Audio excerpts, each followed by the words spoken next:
Good morning. इस class में हम लोग लैंगिक जनन के बारे में अध्ययन करते हैं।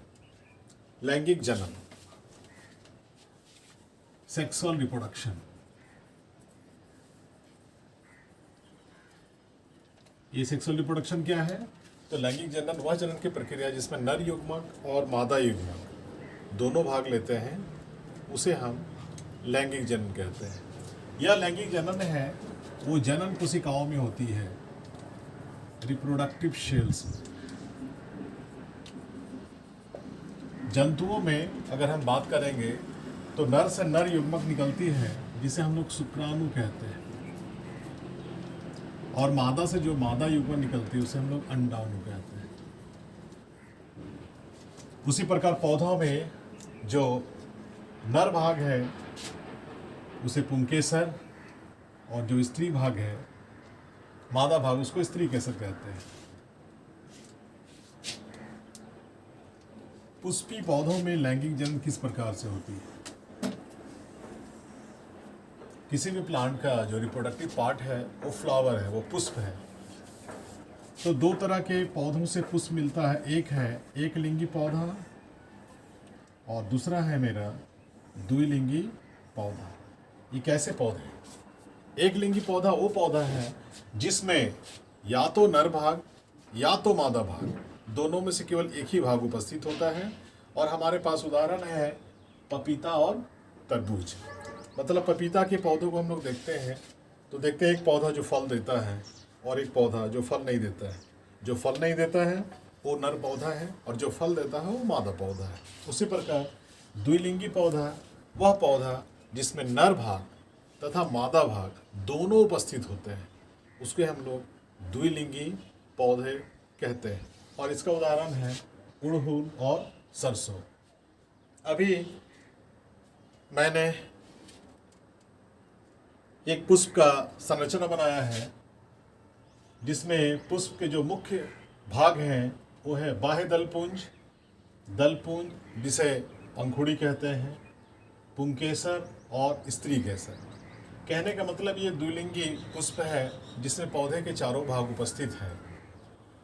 और मैंने आप लोग के लिए ये लेकर आया है, ये उड़हुल का पौधा है जो कॉमन रूप से सभी जगह पाई जाती है। ये द्विलिंगी पौधा का फूल है। इसे हम लोग एक एक भाग देखते हैं। जस्ट पॉइंट आउट जो सबसे नीचे है, दिस इज ग्रीन पार्ट। ये जो हरा पार्ट है, इस हरे पार्ट को हम लोग बोलते हैं बाह्य दलपुंज। ये बाह्य दलपुंज है। इसको अगर हम लोग हटा देते हैं,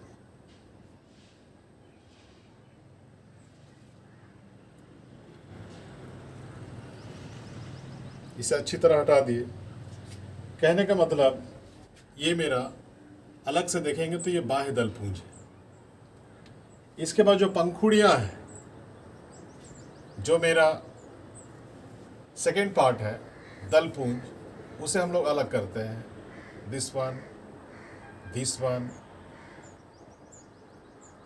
ये अलग है, इसको भी हम लोग अलग कर रहे हैं और इसे भी हम अलग कर रहे हैं। तो मैंने इस पौधे से दो भाग को अलग किया। एक भाग जो मेरा ये बाह्य दलपुंज है और दूसरा भाग है इसकी सारी पंखुड़ियां, इसकी सारी पंखुड़ियां जिसे हम लोग दलपुंज कहते हैं। इसके बाद गौर से देखेंगे, यहाँ पे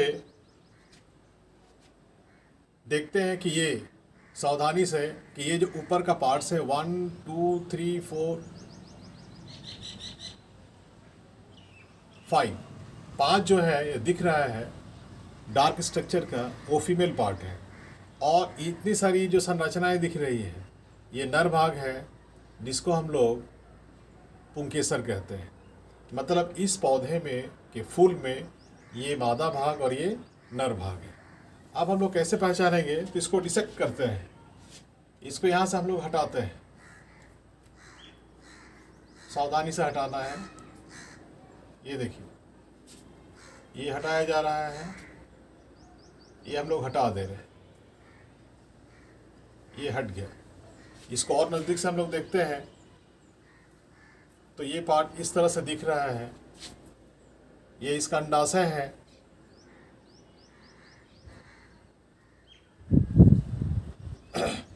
और इसको हम लोग अलग से जब करके देखते हैं तो मेरे पास ये नज़र आता है, ये मेरा फीमेल पार्ट है और ये मेरा मेल पार्ट। ये पुंकेसर हुआ और ये स्त्री केसर है। इसके ठीक नीचे एक संरचना है जिसे हम लोग अंडाशय कहते हैं। ये देखिए, ये कंप्लीट निकाला गया है। ये मेरा स्त्री केसर है, ये वर्तिकाग्र है और यहाँ से जो परागकण इसके अंदर आती है और परागकण यहाँ से होते हुए जब इस स्थान में पहुँच जाती है तो इसे हम लोग अंडाशय कहते हैं। ये अंडाशय जहाँ पे बीज का निर्माण होता है। तो कितना अच्छा स्ट्रक्चर है ये हम लोग देखें। ये बाह्य दलपुंज, ये दलपुंज, ये हमारा इसके ऊपर का भाग परागकण, पुंकेसर और ये स्त्री केसर। तो इसको हम लोग अलग अलग करके देख लिए, आप लोग भी घर में कर सकते हैं। एक नीडल की सहायता से हम लोग पुष्प को अच्छे से डिसेक्ट कर सकते हैं। तो ये जो उड़हुल है, उड़हुल के पौधों में हम लोगों ने देखा कि इसमें तो नर भाग भी है और इसमें मादा भाग भी है, मतलब ये मेरा द्विलिंगी पुष्प कहलाया। फिर हमारे आसपास एक लिंगी पौधे में हम लोग देखते हैं, हमारे पास पपीता है, क्योंकि हमारे चारों ओर जब हम लोग नज़र घुमाते हैं, बागीचे में जाते हैं तो पपीता का पौधा को हम लोग देखते हैं। देखते हैं कुछ पपीते के पौधे में तो फल नहीं लगा हुआ है और किसी में फल लगा हुआ है। तो मैंने ये 2 फूल तोड़ा है। ये पपीते का फूल है और ये दूसरे पपीता का फूल है। ये जो पपीता का फूल है ये नर फूल है। इस तरह वाले फूल के पौधों में कोई भी पपीता नहीं उग पाएगा। और ये जो मेरा मादा भाग है जिसमें पपीता उगता है, हम लोग एक एक करके देख लेते हैं। ये मेरे पास है एक पपीता का फूल और इसको हम लोग हटाते हैं अच्छे से। ये देखिए, इसके भाग को हम हटा रहे हैं और हटाने के बाद अंदर में मेरा पुंकेसर है, अंदर में मेरा मेल पार्ट है, नर भाग है। इसको सावधानी से करना है। ये देखिए, ये मैंने हटा दिया। अब हम लोग पुंकेसर को आसानी से गिनती काउंट कर सकते हैं। इस 1 2 3 4 5 6 7। ये देखिए, ये पपीते के पौधे का नर भाग है। इस तरह फूल वाले पौधों में कभी भी फल नहीं उगेगा। ये पपीते का फीमेल है जिसको हम लोग अलग करके देखते हैं। इसको अलग कर दिए, इसे अलग कर दिए, इसे भी हम लोगों ने अलग कर दिया। ये मेरा स्त्री केसर है और अंदर जाकर फिर ये बीज का निर्माण करता है। इसको जब हम काट के देखते हैं